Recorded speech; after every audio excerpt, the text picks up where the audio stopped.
Hello students. पिछले classes में हम लोगों ने आर्किया और साइनोबैक्टीरिया को डिस्कस किया है। हम लोग very briefly different type of organism को जो आपके सिलेबस में दिया हुआ है उसको हम लोग जानने की कोशिश कर रहे हैं और उसी के अंतर्गत आज हम लोग फाइटोप्लाज्मा को समझेंगे। Phytoplasma is actually belongs to the class molecules of bacteria। तो ये कह सकते हैं कि ये एक तरह का बैक्टीरिया है, but phytoplasma is a very very small plant pathogenic organism and it is limited to the phloem infection. This is the main and foremost characteristic, that phytoplasma is limited to phloem infection. ये plants higher plants में phloem में पाया जाता है and phloem में infection cause करता है and it is mainly transmitted by insects, particularly leaf hoppers. Other sources में भी बाय प्लांट प्रोपगेशन और सीड्स के द्वारा भी हो सकता है, but the transmission is mainly done by insects.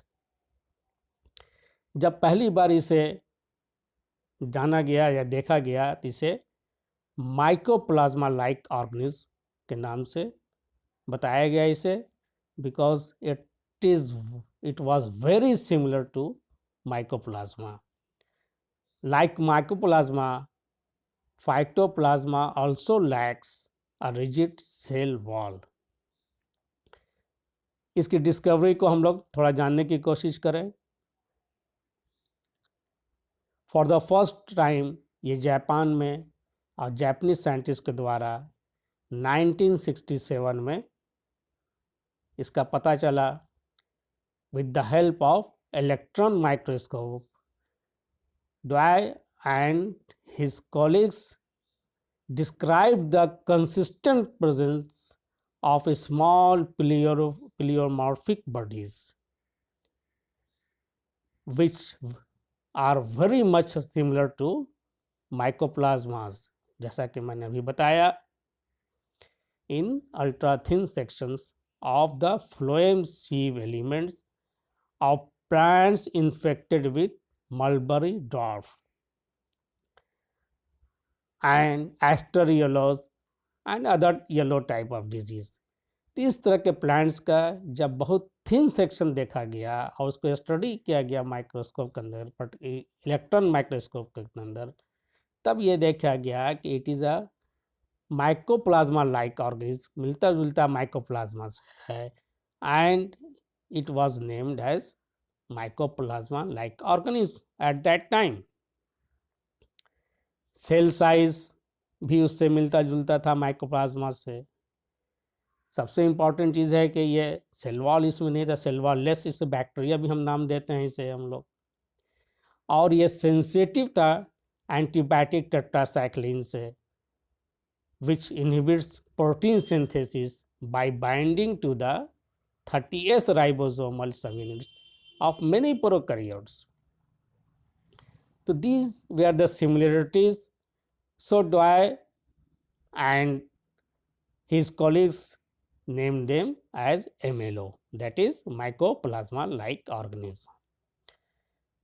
लेकिन जैसे माइक्रोबायोलॉजी में एडवांसमेंट हुआ और 1990 के लगभग में इसे एक अलग ऑर्गेनिज्म के नाम से जाना गया और इसे नाम दिया गया on the basis of sequencing of 16S ribosomal DNA.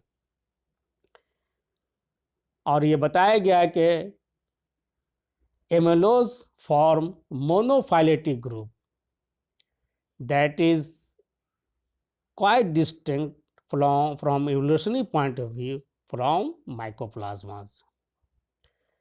Letter on इसे फाइटोप्लाज्मा नाम दिया गया by the international organization of mycoplasmology. Phyto का अर्थ होता है ग्रीक में प्लांट एंड प्लाज्मा का अर्थ होता है moulded bodies found in plants, particularly higher plants. और इसे एक नए जीनस के नाम से जाना गया जिसे कि कैंडिडेटस फाइटोप्लाज्मा कहा गया। नाउ इसकी मार्फोलॉजी को देखें। Morphology is very much similar to mycoplasma. Mycoplasmas की तरह phytoplasmas are characterized by the lack of cell wall, जिसे मैंने पहले बताया अभी, एंड दे हैव प्लियोमॉर्फिक और फिलामेंटस शेप। बहुत स्मॉल ऑर्गेनिज्म है and diameter varies between even less than 1 micrometer, and they have very small genome, and they have triple layered membrane, outer membrane, जिसे हम कहते हैं। चूंकि इसमें सेल वॉल होता नहीं है, जैसे बाकी बैक्टीरिया में होता है सेल वॉल, लेकिन सेल वॉल नहीं होता है, तो ट्रिपल लेयर्ड मेम्ब्रेन होता है जो कि सेल को चारों तरफ से कवर करता है। और इस मेम्ब्रेन के बारे में अभी तक जो जानकारी है, they membrane actually it contains a single immunodominant protein, and in DNA is distributed throughout the cytoplasm, जैसे कि दूसरे प्रोकैरियोट्स में होता है। बाकी सारी सिमिलरिटी इसकी दूसरे प्रोकैरियोट्स या बैक्टीरिया से मिलती जुलती है। केमिकली कहीं कहीं डिफरेंस है, एंड फिजिकल डिफरेंस देखेंगे तो सेल वॉल नहीं होता है जिस तरह से माइकोप्लाज्मा में नहीं होता है। इसका साइंटिफिक क्लासिफिकेशन फिर बाद में दिया गया। आप देख सकते हैं कि ये बैक्टीरिया डोमेन के अंतर्गत आता है, एंड क्लास मॉलिक्यूल्स है, ये फाइलम टेनिक्यूट्स है ये। उसी तरह अलग फैमिली भी इसको डेजिनेट किया गया, जीनस कैंडिडेट्स फाइटोप्लाज्मा के नाम से यह जाना गया। तो रेटिलिटी ये न्यू ऑर्गेनिज्म है, न्यू टाइप ऑफ ऑर्गेनिज्म है जो कि पर्टिकुलरली फ्लोएम में इन्फेक्शन कॉज करता है। सिम्टम इसके देखें हम लोग, डिफरेंट टाइप ऑफ सिम्टम्स होता है, लेकिन but the most common being yellowing of leaves and aerial structure इसमें देखा जाता है। और मोर देन 200 प्लांट्स स्पेसीज में इसका इन्फेक्शन पाया गया है। वो मोनोकॉट्स एंड डाइकॉट्स दोनों तरह के प्लांट्स में इन्फेक्शन पाया गया है। And the insect vectors generally, जैसा कि मैंने शुरू ही बताया, कि लीफ ऑफर से होता है। And some of the important diseases का यहाँ नाम दिया हुआ है, जैसे aster yellow, peach yellows, grape vine yellows, lime. ये प्लांट्स के आधार पर उसको येलोज या विचेस ब्रूम इसको कॉमन डिजीज है। येलोइंग ऑफ लीव्स जो प्राइमरी विजिबल साइन होता है या सिम्टम होता है, स्टंटेड भी होता है, रोलिंग ऑफ फॉलिएज भी हो सकता है, एंड अनराइपेंड शूट्स एंड फ्रूट्स भी पाया गया है। विचेस ब्रूम, जैसा कि मैंने बताया कि अदर सिम्टम्स में विचेस ब्रूम भी होता है, जस्ट लाइक ब्रूम अपीयरेंस देता है, प्लांट्स का अपीयरेंस देता है। लीफ बहुत छोटी हो जाती है, स्मॉल लीफ होती है, ऑलमोस्ट वो लीफ एक तरह से कहीं के देखने में लीफ लाइक स्ट्रक्चर नहीं दिखाई देता है। एंड डिजीज बढ़ने से अल्टीमेटली प्लांट्स का डेथ हो जाता है, प्लांट्स मर जाता है। और इसको कंट्रोल करने के लिए है कि बेस्ट वे होता है कि इंसेक्ट वेक्टर को कंट्रोल कीजिए तो डिजीज कंट्रोल हो जाएगा। क्लीनिंग ऑफ वीड्स ज़रूरी है, जहाँ पे इंसेक्ट रहता है उस वीड्स को वहाँ पर ख़त्म कीजिए, जो होस्ट ग्रुप में इंसेक्ट वहाँ पर सर्वाइव करता है। तो ये सम ऑफ द स्टेप्स है जिससे कि डिजीज़ कंट्रोल किया जा सकता है। ये एक फोटोग्राफ है टोमेटो प्लांट्स का। आप देख सकते हैं कि किस तरह से लीफ का स्ट्रक्चर यहाँ पर बदल जाता है, एक तरह से कहिए, एंड येलोइंग ऑफ लीफ हो जाता है, होने लगता है, स्मॉल लीफ हो जाता है। ये फोटोग्राफ्स पिकअप किया गया है गूगल से, समवेयर एल्स से पिकअप किया गया है आपको दिखाने और समझाने के लिए। एक प्लांट का फोटोग्राफ यहाँ पर टोमेटो प्लांट का दिया गया है। इसे नंबर ऑफ प्लांट्स में इस तरह का इन्फेक्शन कॉज करता है। ना होस्ट इंटरेक्शन के बारे में थोड़ा हम लोग डिस्कस कर लें। Actually, extracellular membrane protein of phytoplasmas plays important role in terms of phytoplasma host interactions. जैसा कि मैंने बताया कि इसमें इम्यूनोडोमिनेंट मेम्ब्रेन प्रोटीन भी होता है, साथ साथ एंटीजेनिक मेम्ब्रेन प्रोटीन AMP भी होता है, इसमें डोमिनेंट शक्ल में होता है, is a representative of phytoplasma membrane proteins and it is predominantly present on the cell surface. And this AMP actually forms a complex with host microfilament के साथ मिलकर ये होस्ट पैरासाइट जिसे हम लोग कहते हैं इन्फेक्शन कॉज करता है, यह रिलेशनशिप इस्टेब्लिश करता है। So the formation of such AMP microfilament protein complexes actually determines whether an insect can transmit a phytoplasma or not. और साथ साथ सब्सिक्वेंटली इम्यूनोडोमिनेंट प्रोटीन मेम्ब्रेन प्रोटीन जिसकी चर्चा मैंने पहले की, जो कि मेम्ब्रेन से पाया जाता है, it actually binds to plant actin and phytoplasma lack movement genes.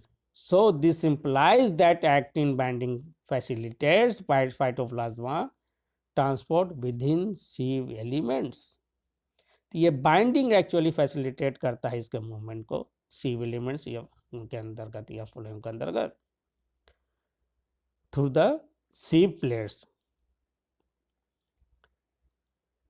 and ultimately ensures colonization of the plant cell में। इस तरह से ये इस्टेब्लिश कर जाता है। अब कुछ डिफरेंसेस हम लोग देखें, माइक्रोप्लाज्मा से मिलता जुलता है तो कुछ सिमिलरिटीज में मोस्ट ऑफ द सिमिलरिटीज होती है, तो सिमिलरिटीज को देखें और फिर डिफरेंसेस को एक दो देखें हम लोग। सिमिलरिटीज में क्या है कि both lack cell wall, both have a small genome, very small genome, both can be obligate parasite and their shape can be either pleomorphic or filaments. तो इस तरह से ये सिमिलरिटीज जो है इसमें बहुत अधिक सिमिलरिटीज होती है, इसलिए पहले इसे माइक्रोप्लाज्मा या माइक्रोप्लाज्मा लाइक ऑर्गेनिज्म के नाम से ही जाना गया है। अब डिफरेंसेस में देखें, these are differences. The mycoplasma is parasitic in humans में होता है, एनिमल्स में भी होता है, प्लांट्स में होता है, whereas phytoplasma is parasitic in plant phloem tissues and in insects.